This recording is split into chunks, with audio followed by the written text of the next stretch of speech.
പരിശുദ്ധനായ ഗീവർഗീസ് സഹദായുടെ പെരുന്നാൾ ലോകത്ത് ആകമാനം ക്രൈസ്തവ സമൂഹം ഉള്ളിടത്തൊക്കെയും വളരെ ആദരവോടും വളരെ ഭക്തിയോടും വളരെ ഒരുക്കത്തോടും കൂടി ആചരിക്കുന്നു എന്നുള്ളതാണ് ഒരു പ്രത്യേകത.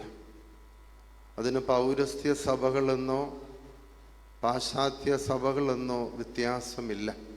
മിക്കവാറും സഭകളിൽ ആചരിക്കുന്നുണ്ട്. പ്രൊട്ടസ്റ്റന്റ് സഭയായ ആംഗ്ലിക്കൻ സഭയിലെ ഹൈ ചർച്ചുകാർ അവരും സെൻറ്റ് ജോർജ് ഡേ ആഘോഷിക്കുന്നു. അത്രമാത്രം ക്രൈസ്തവ സമൂഹത്തിൽ മാത്രമല്ല, മറ്റ് സമൂഹത്തിൻ്റെ ഇടയിലും വളരെ സ്വാധീനം ചെലുത്തുന്ന ഒരു ജീവിതമാണ് വിശുദ്ധനായ ഗീവർഗീസ് സഹദായുടെ ജീവിതം. AD 280 പാലസ്തീനിൽ ലിഡ എന്ന സ്ഥലത്ത് ജനിച്ച് AD 303 ഡയോക്ലീഷ്യൻ ചക്രവർത്തിയുടെ കാലത്ത് ക്രിസ്തുവിനു വേണ്ടി രക്തസാക്ഷിയായ ഒരു ധീര വിശ്വാസിയാണ്, ധീരനായ ക്രിസ്തു ഭക്തനാണ് വിശുദ്ധനായ ഗീവർഗീസ് സഹദ. ആഴമായ ക്രിസ്തു സ്നേഹത്തിൻ്റെ ഒരു അനുഭവമാണ് ഈ വിശുദ്ധനിൽ കാണുന്നത്.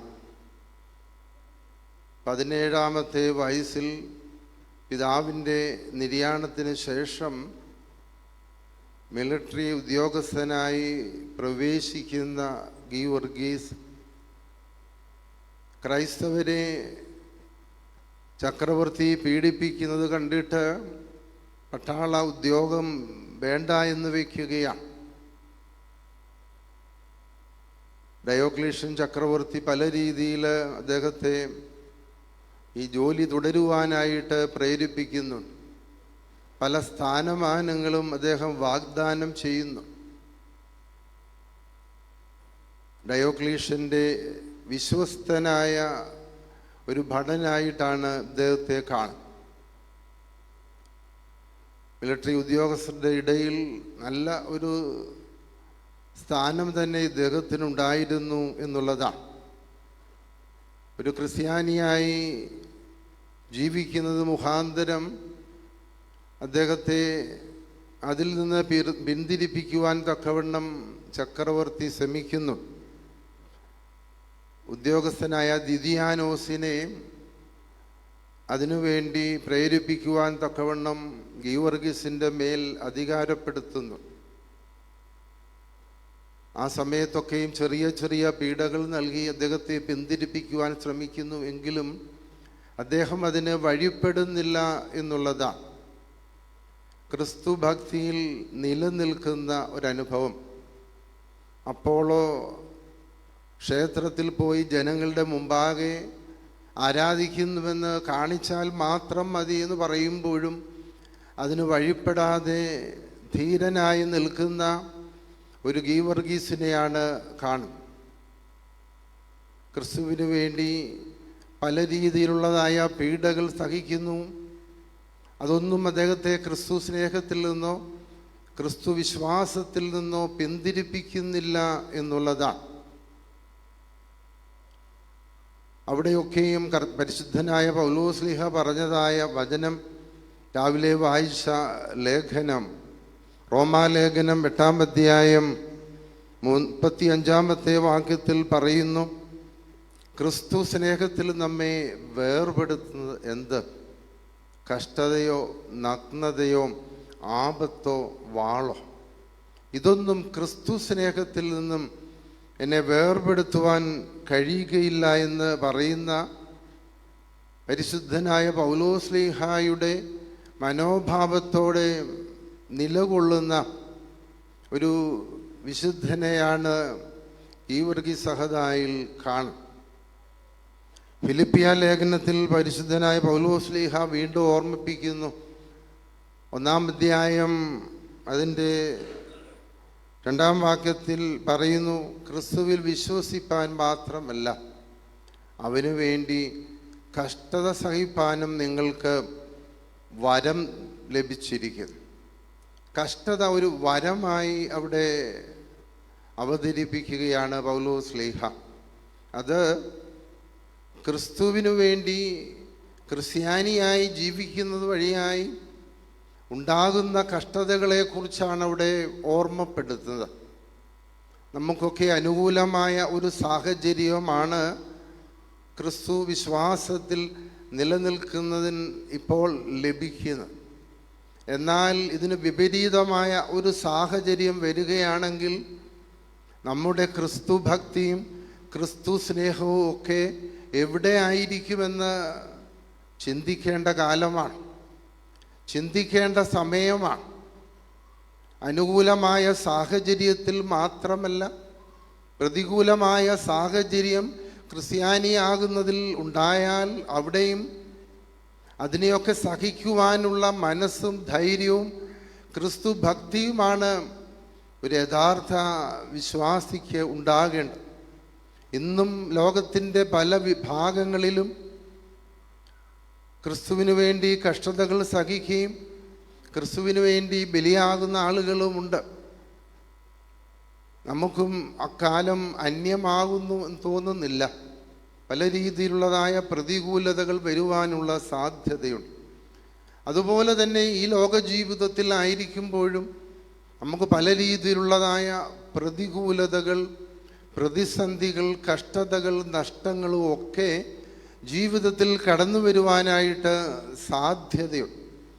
അതിനെയൊക്കെ നാം എങ്ങനെ നേരിടുന്നു, എങ്ങനെ അതിനോടൊക്കെ നമ്മൾ പ്രതികരിക്കാനായിട്ടിരിക്കുന്നു എന്നൊക്കെ ചിന്തിക്കേണ്ടതായിട്ടുണ്ട്.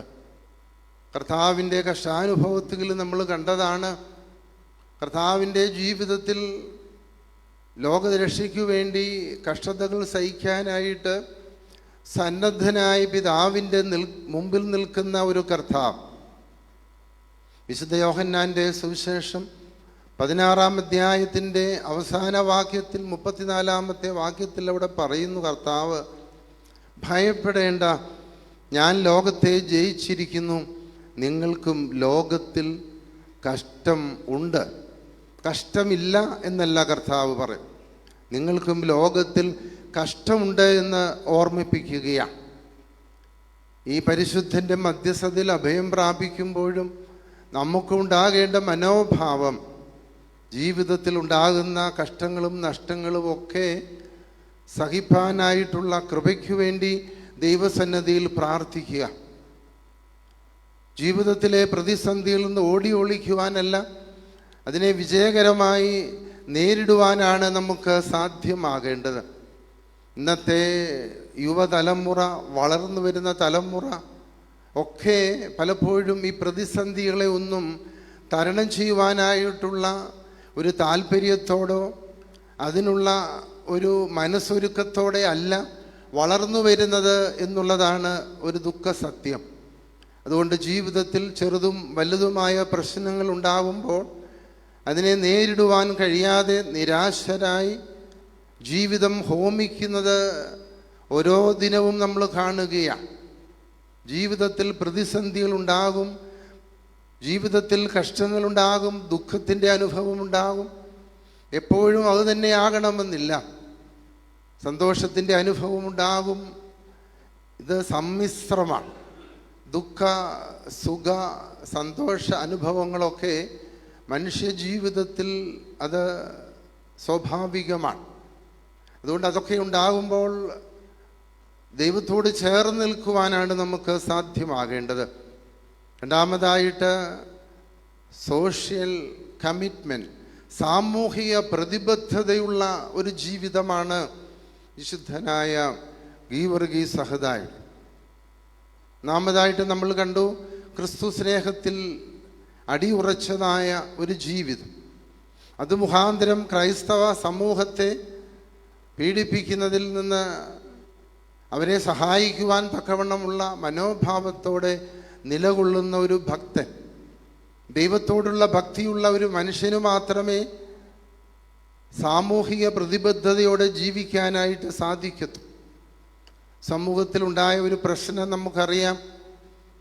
ഒരു ഗ്രാമത്തെ മുഴുവനും ബാധിച്ച ഒരു പേടി സ്വപ്നമായിരുന്നു ഒരു സർപ്പം. അതിനെ നശിപ്പിക്കുവാൻ തക്കവണ്ണമുള്ള ധൈര്യത്തോടുകൂടി നിലകൊള്ളുന്ന ഒരു ഗീവർഗീസ് സഹദ. അദ്ദേഹത്തിൻ്റെ ഫോട്ടോയിൽ നാം എപ്പോഴും കാണുന്നതാണ്. കൈകൂപ്പി തലവണങ്ങി നിൽക്കുന്ന ഒരു രാജകുമാരി, മണവാട്ടിക്ക് തുല്യം ഒരുങ്ങി നിൽക്കുന്ന ഒരു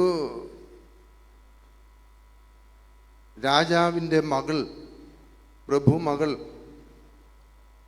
അത് ഇന്നത്തെയും എക്കാലത്തെയും സമൂഹത്തിൻ്റെ ഒരു പ്രതീകം കൂടിയാണ്.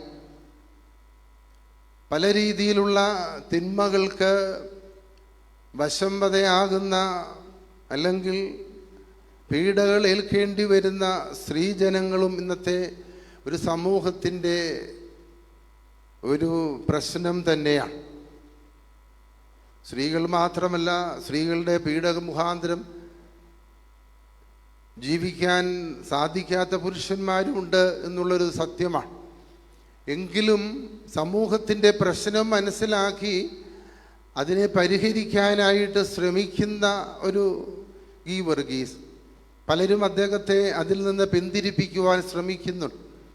നിനക്കത് ദോഷം വരുമെന്ന് പറയുമ്പോൾ കർത്താവിൻ്റെ നാമത്തിൽ അതിനെ നേരിടുന്ന ഒരു ഭക്തൻ, കർത്താവിൻ്റെ നാമത്തിൽ അതിനെ നശിപ്പിക്കുകയാണ്. തിന്മയുടെ പ്രതീകമാണ്. സാത്താനെക്കുറിച്ച് കർത്താവ് പോസിറ്റീവായിട്ടുള്ള കാര്യങ്ങൾ പറയുന്നുണ്ടെങ്കിൽ തന്നെയും ഏദനിൽ നമ്മൾ കാണുന്നത് മനുഷ്യനെ പാപത്തിൽ വീഴ്ത്തുന്നത് പാമ്പാണ്. അതിന് ഇടയാക്കുന്നത് പാമ്പിൻ്റെ പ്രവർത്തനമാണ്. സമൂഹത്തിൽ പാപത്തിൽ വീഴ്ത്തുന്ന പല സാഹചര്യങ്ങളുണ്ട്. അത് ദൂരെയല്ല. കർത്താവ് തന്നെ, യഹോവയായ ദൈവം തന്നെ കായനോട് പറയുന്നുണ്ട്. ഉൽപ്പത്തി പുസ്തകം 4-ാം അധ്യായത്തിൽ നാം വായിക്കുന്നുണ്ട്. കായനോട് പറയുന്നുണ്ട്, നീ നന്മ ചെയ്യുന്നില്ലെങ്കിലോ പാപം വാതിക്കൽ കിടക്കും, അതിൻ്റെ ആഗ്രഹം നിന്നിലേക്കാവുന്നു, നീയോ അതിനെ കീഴടക്കണം. പത്രോസ്ലീഹായും അത് തന്നെ അതേ ആശയം തൻ്റെ 1-ാം ലേഖനത്തിൽ ആവർത്തിക്കുന്നു. പ്രിയമുള്ളവരെ, പാപം ചെയ്യാനുള്ള സാധ്യത വാതുക്കൽ തന്നെയുണ്ട്, അടുത്ത് തന്നെയുണ്ട്. പ്രത്യേകിച്ച് ഇന്നത്തെ യുവതലമുറ, വളർന്നു വരുന്ന കൗമാരത്തിൽപ്പെട്ടവർക്കും ഒക്കെ തിന്മയിലേക്ക് പോകുവാനുള്ള സാധ്യത കൂടുതലാണ്. പ്രായമുള്ളവരൊക്കെയും പലപ്പോഴും പലരും അതിനൊക്കെ അടിമകളുമാണ്. നമ്മുടെ സമൂഹം പല രീതിയിലുള്ള തിന്മകൾക്ക് അടിമകളായി ജീവിക്കുന്നു. മദ്യവും മയക്കുമരുന്നും മാത്രമല്ല, ഇൻ്റർനെറ്റും അതുപോലെ തന്നെ മറ്റു പല രീതിയിലുള്ള ഇൻ്റർനെറ്റ് കളികളും ഒക്കെ പലരെയും തിന്മ ചെയ്യുവാൻ തക്കവണ്ണം, ജീവിതം നശിപ്പിക്കുവാൻ തക്കവണ്ണം ഇടയാക്കുന്ന സാഹചര്യങ്ങൾ, സമൂഹത്തിൻ്റെ പല രീതിയിലുള്ളതായ പ്രശ്നങ്ങൾ കണ്ടിട്ട് അതെന്നെ ബാധിക്കുന്നില്ല എന്ന് ചിന്തിച്ച് തലവെട്ടിച്ചു പോകുന്ന ജീവിത ശൈലിയാണ് പലപ്പോഴും പലരുടെയും. എന്നാൽ സമൂഹത്തിലെ പ്രശ്നങ്ങൾ വലുതാണ്, അതെൻ്റെ ഒരു പ്രശ്നമാണെന്ന് മനസ്സിലാക്കി അതിനെ നീക്കം ചെയ്യുവാനുള്ള ഉത്തരവാദിത്വം നമുക്കുണ്ട് എന്നുള്ള ബോധ്യത്തിൽ അതിനുവേണ്ടി നിലകൊള്ളുവാനുമുള്ള ഉത്തരവാദിത്വം നമുക്കുണ്ട്.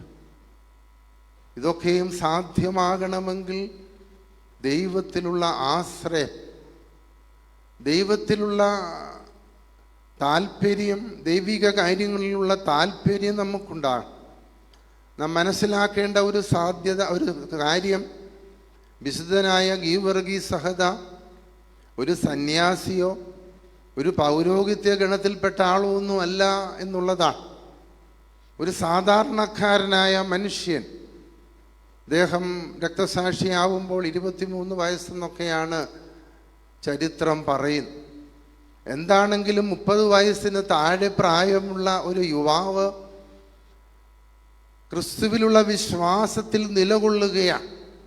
ഇന്നത്തെ കാലത്ത് ഒരു മിലിറ്ററി ഉദ്യോഗസ്ഥന് വലിയ അധികാരങ്ങളൊക്കെയുണ്ട്, മറ്റുള്ളവരുടെ മേലൊക്കെ സ്വാധീനമുണ്ട്, എനിക്ക് ബോധിക്കുന്നത് പോലെയൊക്കെ ജീവിക്കാനുള്ള സ്വാതന്ത്ര്യമൊക്കെ ഉണ്ട്. രാജാവ് കൊടുക്കുന്നില്ല എങ്കിലും, ഭരണാധികാരി കൊടുക്കുന്നില്ലെങ്കിലും അതിനൊക്കെയുള്ള തൻ്റെ ഇടവും അധികാരവും ഒക്കെ അവർ കാണിക്കാറുണ്ട്. എന്നാൽ അങ്ങനെയുള്ള ഒരു സാഹചര്യങ്ങളിൽ ഒന്നും ജീവിക്കാതെ തൻ്റെ ജീവിതത്തെ വിശുദ്ധമായി കാത്തു സൂക്ഷിച്ച ഒരു ക്രിസ്തു ഭക്തൻ ഈ കാലഘട്ടം കൊണ്ട് ക്രിസ്തുവിലുള്ള ഒരു വിശുദ്ധനായി വളരണമെങ്കിൽ ക്രിസ്തുവിലുള്ള അദ്ദേഹത്തിൻ്റെ ആ ആശ്രയം, ക്രിസ്തു ഭക്തി എത്ര വലുതായിരുന്നു എന്നുള്ളത് നാം ഒന്ന് മനസ്സിലാക്കേണ്ടതാണ്. നാമൊക്കെ ഇത്രയും നാൾ ജീവിച്ചു, നമ്മുടെയൊക്കെ ജീവിതം എത്രമാത്രം മാതൃകയുള്ളതാണെന്നും പരിശോധിക്കേണ്ടതായിട്ടുണ്ട്. ഇന്നത്തെ പോലെ വേദ പുസ്തകമോ ആരാധനാക്രമങ്ങളോ ഒന്നുമുള്ള ഒരു കാലഘട്ടത്തിലല്ല അദ്ദേഹം ജീവിക്കുന്നത്. എങ്കിൽ തന്നെയും ക്രിസ്തുവിലുള്ള ഭക്തിയിൽ തൻ്റെ ജീവിതത്തെ ക്രമപ്പെടുത്തുവാൻ തക്കവണ്ണം അദ്ദേഹത്തിന് സാധിച്ചു എന്നുള്ളതാണ്. ഇന്നും അനേകായിരങ്ങൾ, കോടിക്കണക്കിന് ആളുകൾ, ലക്ഷോപലക്ഷം ആളുകൾ അദ്ദേഹത്തിൻ്റെ മധ്യസ്ഥതയിൽ അഭയം പ്രാപിക്കുകയും പല വിധത്തിലുള്ള സഹായങ്ങൾ കർത്താവിൽ നിന്ന് അദ്ദേഹം വഴിയായി ലഭിക്കുകയും ചെയ്യുന്നത്. പ്രിയമുള്ളവരെ, ആ വിശുദ്ധൻ്റെ ജീവിതം നമുക്ക് പിന്തുടരാം. നമ്മുടെ മുമ്പിൽ അദ്ദേഹം ഒരു വെല്ലുവിളി വച്ചിരിക്കുകയാണ്. ആ വിശുദ്ധനെ പോലെ വിശുദ്ധരായി ജീവിക്കുക. 12-ാം സങ്കീർത്തനത്തിൽ സങ്കീർത്തനക്കാരൻ പറയുന്നുണ്ട്, യഹോവേ രക്ഷിക്കണമേ, ഭക്തന്മാർ ഇല്ലാതെ പോകുന്നു, വിശ്വസ്തന്മാർ മനുഷ്യപുത്രന്മാരിൽ കുറഞ്ഞിരിക്കുന്നു. പെരുന്നാൾ ദിനത്തിൽ മാത്രമല്ല, നമ്മുടെ ഓരോ ദിവസവും നമ്മൾ നിലവിളിക്കേണ്ട ഒരു പ്രാർത്ഥനയാണ്. യഹോവേ രക്ഷിക്കണമേ, ഭക്തന്മാരില്ലാതെ പോകുന്നു, വിശ്വസ്തന്മാർ മനുഷ്യപുത്രന്മാരിൽ കുറഞ്ഞിരിക്കുന്നു. ദൈവത്തോടും സമൂഹത്തോടും നമ്മോടും വിശ്വസ്തരായി ജീവിക്കുക. അപ്പോഴാണ് യഥാർത്ഥ ദൈവഭക്തരായി തീരുന്നത്. നമ്മുടെ ജീവിതം കൊണ്ട് ദൈവം പ്രതീക്ഷിക്കുന്നത് അതാണ്. ഓരോരോ വിശുദ്ധകളായി വളരുക. അസാധ്യ കാര്യങ്ങളുടെ ഒരു മധ്യസ്ഥനായി വിശുദ്ധനായ ഗീവർഗീസ് സഹദായെ കാണും. അത്രമാത്രം കർത്താവിൻ്റെ അടുക്കൽ അദ്ദേഹത്തിന് വലുതായ ഒരു സ്ഥാനമുണ്ട് എന്നുള്ളതാണ്. നമുക്കും ആവശ്യം ദൈവസന്നിധിയിൽ വലുതായ ഒരു സ്ഥാനമാണ്. ആ ഒരു സ്ഥാനം ലഭിക്കുവാൻ തക്കവണ്ണം ദൈവം എനിക്കും നിങ്ങൾക്കും ഈ പരിശുദ്ധൻ്റെ മധ്യസ്ഥത വഴിയായി മുഖാന്തരമാകട്ടെ എന്ന് ആശംസിക്കുകയും പ്രാർത്ഥിക്കുകയും ചെയ്തുകൊണ്ട് വാക്കുകളെ ചുരുക്കുന്നു. ദൈവം നമ്മെ വാഴ്ത്തി അനുഗ്രഹിക്കും.